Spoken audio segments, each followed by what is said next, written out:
Hello friends, welcome back to my YouTube channel. दोस्तों, आज के वीडियो में मैं फिर से जो स्पीकिंग का स्ट्रक्चर पढ़ाने जा रहा हूं। दोस्तों, आज के जो हमारे स्ट्रक्चर वो काफ़ी इंपॉर्टेंट है, जो अंग्रेजी बोलने में काफ़ी यूज किए जाते हैं। तो पहला जो स्ट्रक्चर दोस्तों है यह है in no mood to. In no mood to का मतलब क्या होता है? के मूड में नहीं। जैसे बोलना है मैं पढ़ाने के मूड में नहीं हूँ, मैं खाना खाने के मूड में नहीं हूँ, मैं वहाँ जाने के मूड में नहीं हूँ।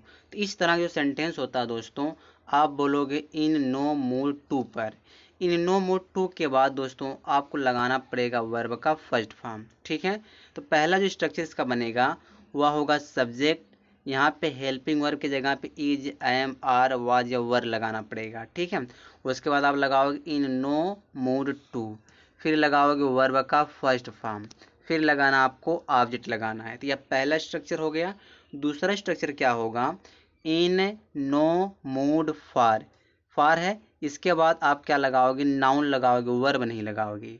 इसका मतलब वही निकलेगा कि मूड में नहीं। स्ट्रक्चर इसका क्या बनेगा?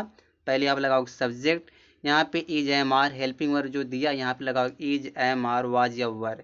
उसके बाद इन नो मूड फॉर आपको प्रयोग करना है, फिर आपको नाउन लगाना, फिर जो ऑब्जेक्ट होगा वह ऑब्जेक्ट लगाना है। ठीक है, दोनों स्ट्रक्चर पर सेंटेंस हम लोग बनाते हैं और दोनों स्ट्रक्चर पर सेंटेंस देखते हैं।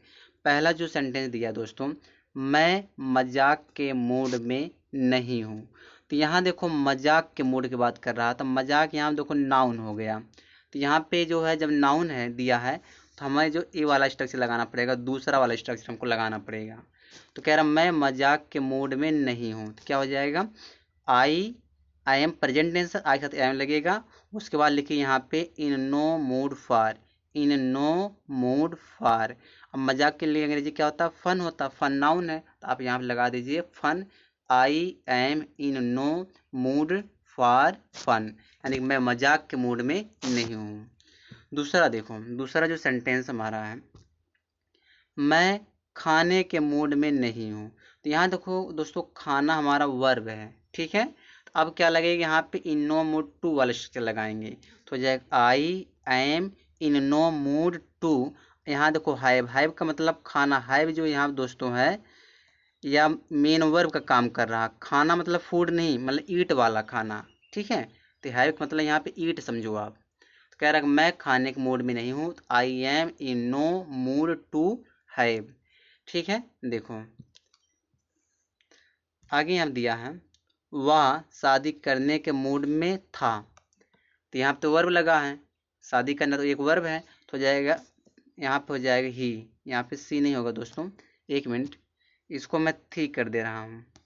सी was in the mood of, in the mood to, in the mood to get married. Get married मैंने क्या होता है? गेट मैरिड मैंने शादी करना। In no mood to get married हो जाएगा। ठीक है, देखो अगला दिया हुआ पार्टी में जाने के मूड में नहीं है। तो यहाँ पे वर्ब है तो क्या लगाएंगे? She is in no mood to go to the party हो जाएगा। तो वर्ब आएगा तो इन नो मूड टू का प्रयोग करेंगे, अगर नाउन आएगा तो इन नो मूड फॉर का प्रयोग करेंगे। ठीक है, आगे देखते हैं। अगला जो हमारा स्ट्रक्चर दोस्तों वह है, यह भी काफ़ी इंपॉर्टेंट यूज होता है स्पीकिंग में, जो अंग्रेजी लोग बोलते हैं ये भी काफ़ी इस स्ट्रक्चर काफ़ी यूज करते हैं। वाट येल्स कुड, इसका मतलब क्या होता है? और क्या करता। ठीक है, सेंटेंस जब इसको यूज करोगे तब समझ में आएगा। पहले आप लिखिए वाट येल्स कुड, फिर लगाइए सब्जेक्ट, और इस सब्जेक्ट बाद आप लगा दीजिए वर्ब का फर्स्ट फॉर्म। जैसे बोलना है और मैं क्या करता, ऐसा बोलना है ना, मैं और मैं क्या करता। तो क्या लगाओगे आप? वाट एल्स कुड आई डू, करने के लिए डू हो जाएगा। What else could I do, और मैं क्या करता। ठीक है, दूसरा जो एग्जाम्पल है यहाँ दिया है और मैं क्या खाता, तो हो जाएगा what else could I eat. What else could I eat, और मैं क्या खाता।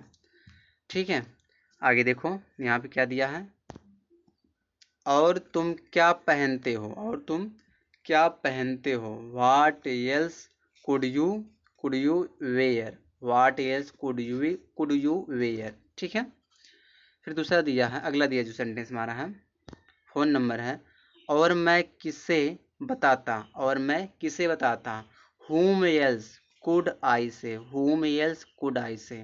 ठीक है, देखो अगर फिर बोलना है कि और वह कहाँ जाती है, और बोलना आपको और वह कहाँ जाती, तो क्या हो जाएगा, वेयर एल्स कुड सी गो। समझ में आया? चलिए आगे देखते हैं। अगला जो हमारा स्ट्रक्चर है, यहाँ दिया है वाट एल्स शुड, और क्या कहूँ। वाट एल्स शुड माने और क्या कहूँ, जैसे बोलना है और मैं क्या कहूँ, तो वाट एल्स शुड आई से, वाट एल्स शुड आई से, और मैं क्या कहूँ। फिर इससे बोलना है आपको और मैं क्या सोचूं, वाट else should I think, watt else should I think, और मैं क्या सोचूं।